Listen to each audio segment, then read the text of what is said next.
YouTube family, આજે આપણે બનાવવાનું છે કટોરી બ્લાઉઝ। તો જો તેના માટે મેં શોલ્ડરનો ભાગ લઈ લીધો છે અને તેને અસ્તર પર, મેન કાપડ પર અસ્તર આવી રીતે રાખી અને આખાઈમાં હું જોટિંગ કરી લઈશ અને પછી જે વધનું કાપડ છે તે આપણે કટ કરી લઈશું। તો કાપડ મેં આખાઈમાં જોટિંગ કરી લીધું છે મેન કાપડ સાથે અસ્તર, અને હવે વધનું જે કાપડ છે તે હું કટ કરી લઈશ। અને આ આપણે અંડરગ્રાઉન્ડ બ્લાઉઝ છે।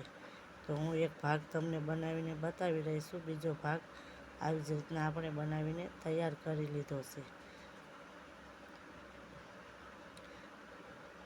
હવે આપણે આને અંડરગ્રાઉન્ડ કટોરી લગાવીશું। તો તેના માટે મેં કટોરી અને અસ્તરનું મેન બંને કાપડ લઈ લીધું છે અને તેને પાછળના ભાગે આવી રીતના રાખી અને ચેક કરી લેવાનું કે કાંઈ આપણે અહીંયા પાછળના ભાગે પરફેક્ટ રીતે આપણી કટોરી જોવી, અંડરગ્રાઉન્ડ કરવાનું છે એટલા માટે આગળના ભાગે આઘું પાછું ચાલશે। કાપડ સવરું રાખી અને તેના પર શોલ્ડરનો ભાગ રાખીશું અને તેના પર અસ્તર રાખીશું અને આખાઈમાં આવી રીતે સિલાઈ લગાવી લઈશું અને ફિનિશિંગ સાથે સિલાઈ લગાવતા જઈશું અને સરખું કાપડ કરતા જવાનું અને ફિનિશિંગ સાથે સિલાઈ કરતું જવાનું, જેથી કરીને આપણે જ્યારે કટોરી પલટાવીને ત્યારે એકદમ પરફેક્ટ રીતે આપણી કટોરી બહાર આવે।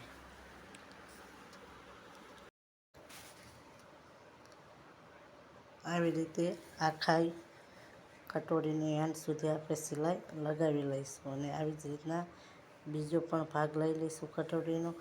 મેન કાપડ હેઠે તેના પર આપણે તૈયાર કરેલો શોલ્ડરનો ભાગ અને તેના પર અસ્તર રાખી અને આખાઈમાં આને પણ આવી રીતના સિલાઈ લગાવી લઈશું।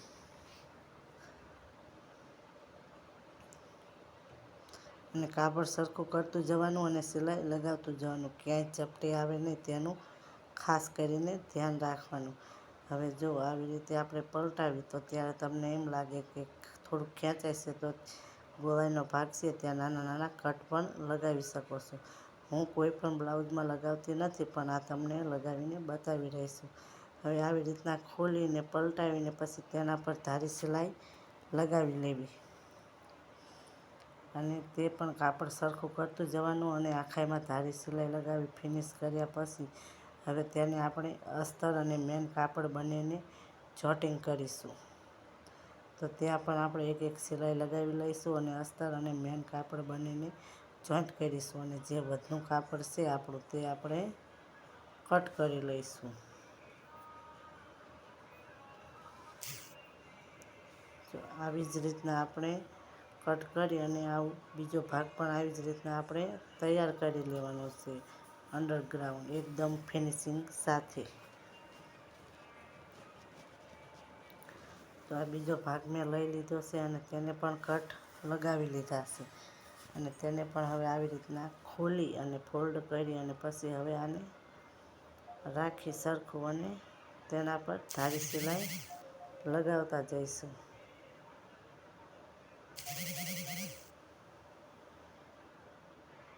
તો ધારી સિલાઈ લગાવી ગયા પછી આને પણ આખાઈમાં આપણે ફિનિશ કરી લઈશું પરફેક્ટ રીતે અને વધનું કાપડ જે છે તે આપણે હવે કટ કરી લઈશું।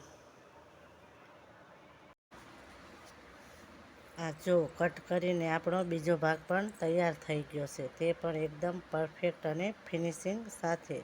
તો આપણા બંને ભાગ હવે બનીને તૈયાર થઈ જશે। તો હવે તેમાં આપણે કટોરીનો ટક્સ લેવાનો છે। તો તેને વચ્ચે સેન્ટરમાંથી આવી રીતે ફોલ્ડ કરી અને હાથેથી પ્રેસ કરી અને પછી આપણે આમાં બહુ મોટો ટક્સ લેવાનો નથી, કારણ કે આ સાવ પતલા જે પાતળા આવે ને તેમનું બ્લાઉઝ છે, એટલે આમાં કંઈ ચેસ્ટનો ભાગ એમને કાંઈ છે નહીં, એટલે આપણે આ બ્લાઉઝનો ભાગ સાવ નાનો અને કટોરીનો ભાગ સાવ નાનો અને માપનો રાખીશું। તો જો તેના માટે મેં આ ટક્સ લઈ લીધો છે અને હું તમને આ ખોલીને પણ બતાવું। તો આવી રીતના કંઈક આપણે બંને સાઈડના ભાગ બનીને તૈયાર થઈ ગયા છે અને હવે તેમાં આપણે બેલ્ટ અટેચ કરશું। તે પહેલાં આપણે આ જે ટક્સના સેજ ખૂણા છે ને તે કટ કરી લઈશું બંને ભાગના। અને હવે આપણે બેલ્ટ અટેચ કરશું. બેલ્ટ લીધું, બેલ્ટનું કાપડ અને જે મેન ફેબ્રિક છે તે આપણે સવરું કરીને રાખીશું અને તેના પર આપણો જે કટોરીવાળો ભાગ કરીને તૈયાર રાખ્યો છે તે રાખીશું અને તેના પર અસ્તર રાખીશું અને તેને પણ એક સિલાઈ લગાવી લઈશું. જો તમને એવી રીતે ન ફાવે તો પહેલાં મેન કાપડ અને કટોરી બંને ચોટિંગ કરી લેવી અને અસ્તરને પછી રાખવું. હું બધું એકસાથે કરી રહીશું. તો આવી રીતે સિલાઈ લગાવી લેવાની સીધી અને બીજા ભાગ પણ આપણે એવી જ રીતના બીજો ભાગ પણ બનાવીને તૈયાર કરવાનો. પહેલાં તો મેન કાપડ, તેના પર તૈયાર કરેલો ભાગ અને તેના પર આપણે જે આપણો બેલ્ટનો અસ્તર છે તે રાખીશું અને તેને સિલાઈ લગાવતા જઈશું. કાપડ સરખું કરતું જવાનું અને સિલાઈ લગાવતા જવાનું, જેથી કરીને આપણું પરફેક્ટ એકદમ ફિનિશિંગ સાથે બનીને આપણા બંને ભાગ તૈયાર થઈ જાય. તો હવે આને આપણે ખોલીશું, ફોલ્ડ કરીશું બંને બાજુ અને ઉપર ધારી સિલાઈ લગાવીશું અને આખાઈમાં જોટિંગ કરીશું અને જે વધનું કાપડ હશે તે આપણે પછી કટ કરી લઈશું. જેટલું આપણે જોઈતું હશે તેટલું રાખીશું અને બંને સાઈડમાં બંને બાજુ આપણે સિલાઈ લગાવીશું અને જે વધનું કાપડ છે તે આપણે કટ કરી લીધું. તો આવી રીતના મારે એક ભાગ બની ગયો. હવે આ બીજા ભાગને પણ આવી જ રીતના હું તૈયાર કરી લઈશ.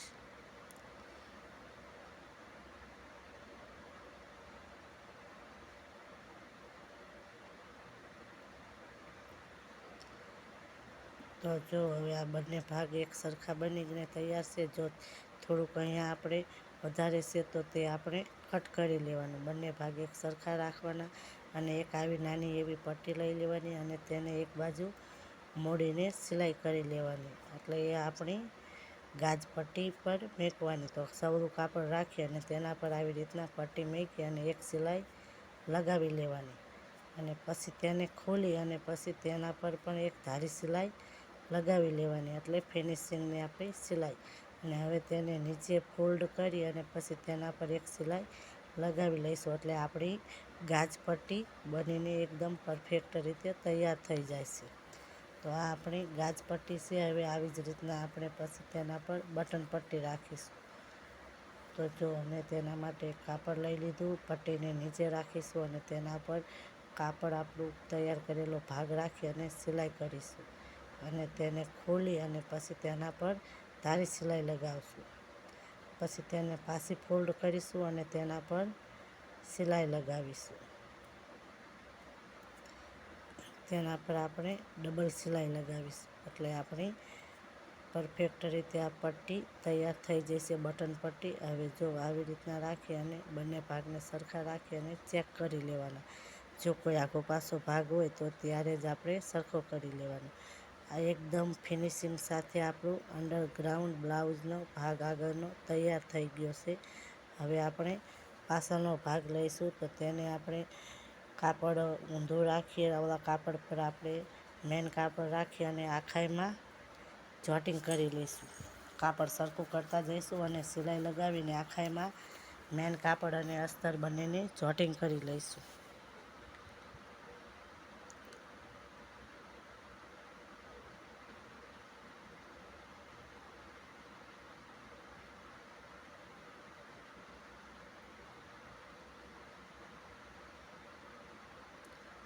જોટિંગ કર્યા બાદ જે વધનું કાપડ છે તે આપણે હવે કટ કરી લઈશું અને એકદમ પરફેક્ટ ફિનિશિંગ સાથે જે અસ્તર છે તેટલું જ કાપડ આપણે કટ કરી લઈશું. હવે આ કટ થયા બાદ હવે તેને આપણે વચ્ચેથી ફોલ્ડ કરીશું અને બંને બાજુ ટક્સના આપણે નિશાન કરીશું. તો જો કંઈક આવી રીતે રાખી અને મેં ટક્સના નિશાન કરી લીધા અને બંને સાઈડ હું ટક્સ લઈ લઈશ. કાપડમાં કંઈ ઝોલ ન આવે તેવી રીતના આપણે ટક્સ લેવાના છે. હવે આ આપણા બનીને ટક્સને વાળો પાછળનો ભાગ બનીને તૈયાર થઈ ગયો. હવે આપણે બ્લાઉઝની બાંયો લઈ લઈશું. કાપડ સવળું રાખીશું અને તેના પર બાંય મૂકીશું અને તેને કિનારીએ એક એક સિલાઈ આખાઈમાં લગાવી લઈશું. આવી જ રીતના આપણે બંને બાંયોને સિલાઈ લગાવી લેવાની છે. કાપડ સવળું રાખવાનું અને તેના પર અસ્તર રાખવાનું. હવે આવી રીતના સિલાઈ લગાઈ જાય એટલે આપણે બાંયોને પલટાવી અને આખાઈમાં સિલાઈ લગાવી અને ફિનિશિંગ કરી લઈશું. અસ્તર અને મેન કાપડ બંનેને જોટિંગ કરીને. તો હું આવી રીતે તમને આ એક બાંય બતાવી રહી છું. આવી જ રીતના તમારે બીજા ભાગને પણ આવી જ રીતના તૈયાર કરી લેવાનો. જે વધુ કાપડ છે તે પછી આપણે કટ કરી લઈશું.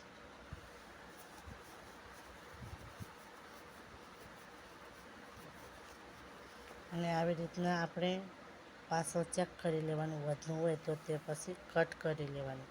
તો જો આવી રીતના મારી બંને બાંયો તૈયાર છે. હવે તેને એક સરખી નથી રાખવાની.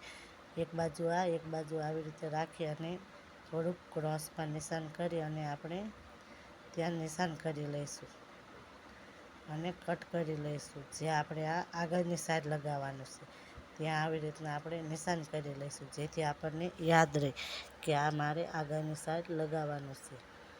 તો જો હવે આપણે આ બાંયને એકદમ પરફેક્ટ આપણે શેપ પણ આપી દીધો અને હવે આપણે પાછળનો ભાગ લઈશું અને તેના પર આગળનો ભાગ મૂકીશું અને બંનેના ખંભે જોટિંગ કરીશું. જોટિંગ કર્યા પછી તેને ખોલી અને પલટાવી અને તેના પર એક એક ધારી સિલાઈ પણ હું લગાવી દઈશ, જેથી કરીને આપણા ખંભાની સિલાઈ એકદમ મજબૂત થાય. હવે અહીંયા હું તમને આ લગાવીને બતાવી રહી છું બાંય. તો જો આવી રીતના લગાવી અને એક એક સિલાઈ લગાવી અને આખા એમાં પરફેક્ટ રીતે બાંયનું ફિનિશિંગ કરતા જઈશું અને લગાવતા જઈશું. અને આવી રીતે લગાવશું અને બીજે સિલાઈ એક ઉપર બીજી ડબલ સિલાઈ કરીને બાંય તૈયાર કરી લઈશું. હું તમને આવી રીતે એક બાંય બતાવું છું, પણ તમારે આવી રીતને બંને બાંયો કરી લેવાની. હવે બાંયને આવી રીતે જો સાઈડમાંથી પકડવાની અને બહારથી સિલાઈ આપણે લગાવી લેવાની. આવી રીતે આખાઈમાં સિલાઈ ફિનિશ કરી અને પછી જે વધનું કાપડ હોય તે આવી રીતે કટ કરી લેવાનું અને પછી બીજી સાઈડ પણ આવી જ રીતના સિલાઈ આખાઈમાં કમર સુધીની લગાવી લેવાની અને પછી જે વધનું કાપડ હોય તે આપણે કટ કરી લઈશું, એટલે કોઈ દોરા કે ધાગા નીકળે નહીં. અને હવે આમાં આપણે કમરપટ્ટી તો મૂકવાની નથી. તો જો મેં જ્યારે બ્લાઉઝ બનાવતી હતી ત્યારે તે બેલ્ટમાં અને પાછળના ભાગમાં વધારે કાપડ રાખ્યું હતું, તો તેને આપણે હવે ફોલ્ડ કરી લેવાનું, એટલે એ આપણી કમરપટ્ટી બનીને તૈયાર થઈ જાય છે. તો આખી રીતે આવામાં કમરમાં સિલાઈ કમરપટ્ટીની લગાવી લેવાની. તો આપણું બેલ્ટ આવી રીતના બનીને તૈયાર થઈ જાય છે. અને બંને ભાગને ચેક કરી અને સરખા છે તેમ ચેક કરી લેવાનું. હવે આપણી કમરપટ્ટી થઈ જાય. હવે આપણે ગળાપટ્ટી કાપવાની છે. તો ગળાપટ્ટી ક્યારેય પણ આમ સીધી કાપવાની નથી, આવી રીતે ક્રોસમાં કાપવાની, જેથી આપણી પાઇપિંગ એકદમ પરફેક્ટ અને સરસ રીતે બનીને આવે. અને આને જોટિંગ પણ આપણે સીધી નથી કરવાની. જો એક પટ્ટી આવી રીતના લેવાની અને બીજો ભાગ તેની પર આવી રીતે ઉલટો, જો આવી રીતનો ઉલટો મૂકવાનો. એક ભાગ આ ખૂણે તો બીજો ભાગ તે ખૂણે, એવી રીતના આખાઈમાં જોટિંગ કરી લઈશું આપણે. અને પછી એક એક સિલાઈ લગાવી અને પટ્ટીને આપણે એક બાજુ ફોલ્ડ કરી લઈશું. તો આખાઈમાં પટ્ટીને આવી રીતના આપણે એક બાજુ સિલાઈ લગાવી અને ફોલ્ડ કરી લઈશું. અને પછી આ પટ્ટી આપણે બનીને તૈયાર થઈ જાય એટલે આ પટ્ટીને આપણે બ્લાઉઝ પર લગાવીશું. તો થોડીક આગળ ફોલ્ડ કરી અને આખાઈ ગળામાં આપણે આ પટ્ટી આવી જ રીતના આખાઈમાં સિલાઈ કરી અને બ્લાઉઝના આખાઈ ગળામાં આ ભાગથી પેલા ભાગ સુધીની આપણે આ પાઇપિંગ પટ્ટી લગાવી લઈશું. અને આગળ પણ આપણે થોડીક વાળી અને સિલાઈ લગાવી અને આખાઈમાં આપણે જ્યાં ગોળાઈનો ભાગ છે ત્યાં આપણે કટ પાડી દઈશું, જેથી કરીને આપણી પાઇપિંગ છે તે એકદમ પરફેક્ટ રીતે નીકળે. તો હવે જો આખાઈમાં આવી કટ લગાવ્યા પછી જો પાછળ જે આપણે ઓલો ભાગ છે ને તે ઊંચો રાખવાનો અને તેને આવી રીતના આપણે પલટાવતું જવાનું અને તેમાં પાઇપિંગ બનાવતું જવાનું. તો એકદમ પરફેક્ટ રીતે આપણો બ્લાઉઝની પાઇપિંગ આવશે. તો આખાઈમાં આવી રીતના હું સિલાઈ લગાવી લઈશ.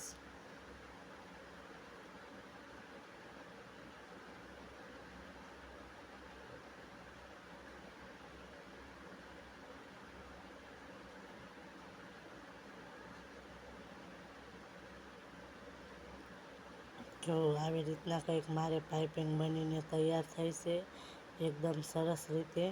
અને હવે હું બ્લાઉઝને ઉલટું કરી લઈશ અને ત્યાં આપણે જ્યાં સિલાઈ લગાવી હતી ત્યાં એક આપણે બંને બાજુ ધારી સિલાઈ લગાવી લઈશું બ્લાઉઝના શેડે. તો ત્યાં એક ધારી સિલાઈ હું લગાવી લઈશ.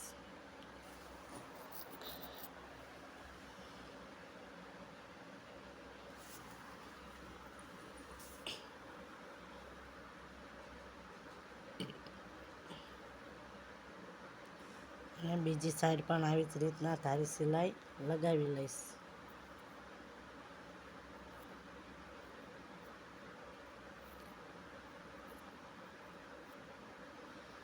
અને હવે બ્લાઉઝને છે ફિટિંગ કરવાનું. તો જે ફિટિંગ કરતાં પહેલાં જે માપનું બ્લાઉઝ છે તેને કમરેથી લઈ લઈશું અને જે બ્લાઉઝ આપણે બનાવ્યું છે તેને કમરેથી લઈ લઈશું અને ખેંચીને બંને બ્લાઉઝનું કમરનું માપ જોઈ લેવાનું.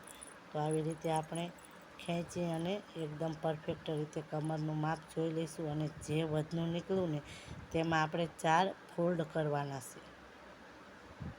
તો આવી રીતના 4 ફોલ્ડ કરી અને હવે તે આપણે આ સાઈડના બખિયામાં ઉમેરી દઈશું. તો આવી રીતના કંઈક હું ત્યાં નિશાન કરી લઈશ અને હવે આપણે બેલ્ટ પાસે એક મેન જે આપણે લેવાનું છે ને તે આપણે બેલ્ટ પાસે ચકાસ કરીશું. તો જો બેલ્ટને પણ આવી રીતે ખેંચી અને જે માપનું બ્લાઉઝ છે ને તે આપણા મેન બ્લાઉઝ જે અત્યારે બનાવ્યું તેના પર રાખીશું અને ત્યાં પણ આવી રીતે નિશાન કરી લઈશું. અને હવે છે આપણું આર્મહોલ્સનું માપ. તો તે પણ આપણે આવી જ રીતના ખેંચી અને લઈ લઈશું. તો જો ખેંચી અને મારું માપ અહીંયા આવે છે ત્યાં હું નિશાન કરી લઈશ અને હવે બાંયને મોરીનું માપ. તો ત્યાં પણ હું આવી જ રીતના બાંય રાખી અને મોરીનું માપ પણ લઈ લઈશ અને હવે ત્યાં હું આવી રીતના સીધી સિલાઈ કરી લઈશ. તો હું તમને સિલાઈ લગાવીને પણ બતાવી રહી છું. તો જો કંઈક આવી જ રીતના હું સિલાઈ ફિટિંગ કરતી વખતે લઉં છું. તો કોઈ ચેસ્ટમાં કે કોઈ ક્યાંય પણ તમારું બ્લાઉઝ જરાય પણ દબાશે નહીં કે જરાય પણ ખુલ્લું પણ રહેશે નહીં. તો હું કંઈક આવી જ રીતના સિલાઈ લગાવું છું. તો આવી જ રીતના હું બીજા ભાગને પણ કરી લઉં. જો બાંયનું અને કમરનું માપ તો જે આપણે આ બ્લાઉઝમાં છે તે જ રાખવાનું છે. આર્મહોલ્સનું માપ પણ આપણે તે જ રાખવાનું છે. ખાલી આપણે જે બેલ્ટ પાસે કટોરી અને બેલ્ટનું માપ છે ખાલી તે જ આપણે બ્લાઉઝ પરથી ચેક કરવું પડશે. બાકી બધું આ બ્લાઉઝનું માપ આવશે. તો જો આ બ્લાઉઝનું જે ફિટિંગ છે તે જ આવી રીતે મેં રાખી લીધું છે. ખાલી બેલ્ટનું એકનું જ માપ હું લઈશ. કમરનું નિશાન પણ મેં અત્યારે લગાવી લીધું અને હવે ખાલી મારે બેલ્ટનું એકનું જ માપ લેવાનું રહ્યું છે. તો હું માપનું બ્લાઉઝ લઈ લઈશ અને તેના પર હું રાખી અને ચેક કરી જોઈશ. જ્યાં આપણી સિલાઈ ફિટિંગની આવતી હશે ત્યાં જો આવી રીતે મેં નિશાન કરી લીધું અને આ મારું બ્લાઉઝનું ફિટિંગ પણ એકદમ પરફેક્ટ રીતે થઈ ગયું છે. તો તમને વિડીયો કેવો લાગ્યો તે તમે મને કોમેન્ટમાં જરૂર જણાવજો. જો વિડીયો ગમ્યો હોય તો લાઈક કરજો, શેર કરજો અને જો મારી ચેનલમાં નવા હોય તો સબસ્ક્રાઈબ કરવાનું ના ભૂલતા, જેથી કરીને કોઈ પણ નવો વિડીયો આવે તો સીધો તમારા સુધી પહોંચે. તો આ આપણું અંડરગ્રાઉન્ડ કટોરી બ્લાઉઝ એકદમ પરફેક્ટ રીતે તૈયાર છે. આમાં કાંઈ પણ દોરી બોરી મેકવાની નથી. એકદમ ફિનિશિંગ સાથે બ્લાઉઝ બન્યું છે આપણું. આવા જ બીજા વિડીયો જોવા માટે ચેનલને સબસ્ક્રાઈબ કરી લેજો.